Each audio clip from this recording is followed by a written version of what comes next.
ఇంకొంచెం ఎక్స్ట్రా ఏదన్నా అడగాలంటే బీ బ్రీఫ్. ధన్యవాదాలు అధ్యక్ష. నిన్న యాక్చువల్లీ ఈ సమస్య గురించి మాట్లాడడం జరిగింది.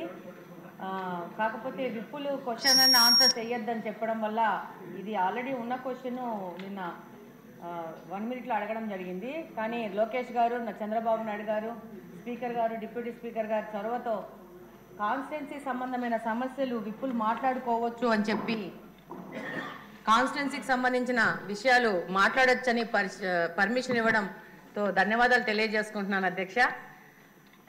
ఇది 2018లో నారా చంద్రబాబు నాయుడు గారు ఎస్సీలకి స్వయం ఉపాధి కింద స్వచ్ఛంద మిషన్ తో ఎస్సీ కార్పొరేషన్కు కేంద్ర సామాజిక న్యాయం మరియు సాధికారక మంత్రిత్వ శాఖ కింద national Safai Karmachari finance and development corporation కింద సబ్సిడీతో 25 కోట్ల రూపాయల విలువైన ఎక్విప్మెంట్ మరి రాష్ట్రమంతా ఇచ్చారో, మా కడపకైతే 25 కోట్ల రూపాయల ఎక్విప్మెంట్ రావడం జరిగింది.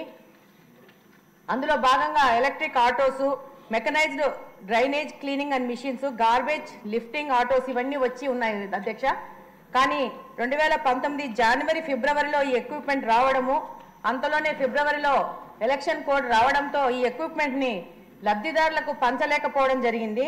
ఆ తర్వాత 2019లో వైసీపీ గవర్నమెంట్ అధికారంలోకి వచ్చాక కంప్లీట్గా ఎస్సీల కోసం కేటాయించి వాళ్ళ స్వయం ఉపాధి కోసము ఇచ్చిన ఈ ఎక్విప్మెంట్ని నిర్లక్ష్యం చేసి నా ఎస్సీలు నా ఎస్టీలు అనుకునే ప్రతిపక్ష పార్టీ వాళ్ళు ఎస్సీలను పూర్తిగా నిర్లక్ష్యం చేసి ఈ యొక్క ఎక్విప్మెంట్ పంచకపోవడం వల్ల 5 సంవత్సరాల నుంచి ఈ ఎక్విప్మెంట్ అలాగనే 2 సంవత్సరాలు కలెక్టర్ ఆఫీస్లోనూ మళ్ళీ ఇప్పుడు మహిళా ప్రాంగణంలో ఇలా మొత్తం వాటిని చేర్చి దాదాపు 5 సంవత్సరాల నుంచి దొంగల మయం చేసి అందులోని ఇంజిన్లు కానీ ఎవరికి నచ్చిన సామాను వాళ్ళు దొంగలు ఎత్తుకుపోవడము, దొంగతనం జరగడం జరిగింది. ఈ విధంగా 25 కోట్ల విలువైన సామాన్ని ప్రజాధనాన్ని వృధా చేయడం జరిగింది.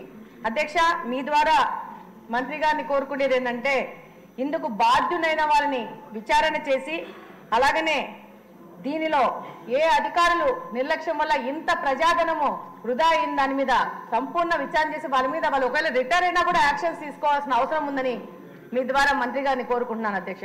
ధన్యవాదాలు.